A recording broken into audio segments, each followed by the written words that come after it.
It is the business of oil and gas that has brought these geologists and mineral experts together. 3 out of 4 countries in the Rift Valley sharing Lake Tanganyika have convened in Kalemi on the shores of Lake Tanganyika in Tanganyika Province in the Democratic Republic of Congo. The sole business of this gathering is to discuss the potential of oil and gas exploration on Lake Tanganyika. The 3 countries are host DR Congo, Zambia and Tanzania. And speaking during the opening of the conference, Zambia's Minister of Mines and Mineral Development, Christopher Yaluma, emphasized on the need for the 4 countries to collaborate if positive results are to be collected from the exploration. That's it. Going together as a team here, it makes life very, very easy. We need to cooperate. We need to work together. A lot of work has been done in our own circles.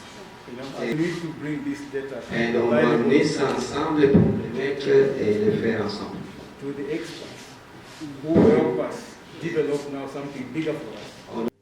Meanwhile, Tanzanian Deputy Permanent Secretary in the Ministry of Energy and Minerals, Dr. Juliana Palangio, expressed happiness on the inclusion of Zambia and Burundi to the existing oil projects Tanzania and DRC want to embark on.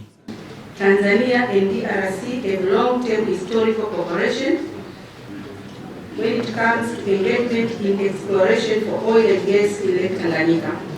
This cooperation can be dated back to 1980s when the first cooperation agreement was signed. The agreement aimed paving the way for joint exploration and development of petrol resource in Lake Tanganyika. However, since our sedimentary rocks do not respect our political boundaries, the parties to the existing MOU considered it appropriate to invite other partner states bordering Lake Tanganyika to this meeting. And speaking earlier, Congolese Minister of Hydrocarbons, Ngoi Mukena, said his government decided to host the 4 nations on the yet to be embarked on project because the water is a shared resource among the 4 nations. Today, ces pays de la côte précieuse de notre lac commun ont pris une décision historique de réunir ici à Kalemi les meilleurs de leurs experts en hydrocarbures. it's getting us this opportunity to meet today all countries and specialists in the hydrocarbon, those to have meeting today to discuss about the point of hydrocarbon opportunities.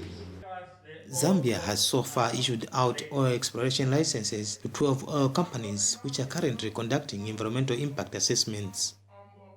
On the other hand, the Congolese and Tanzanian governments last year signed a memorandum of understanding of oil and gas exploration on Lake Tanganyika. At the end of the meeting, geologists from participating countries are expected to discuss and make recommendations to the conference.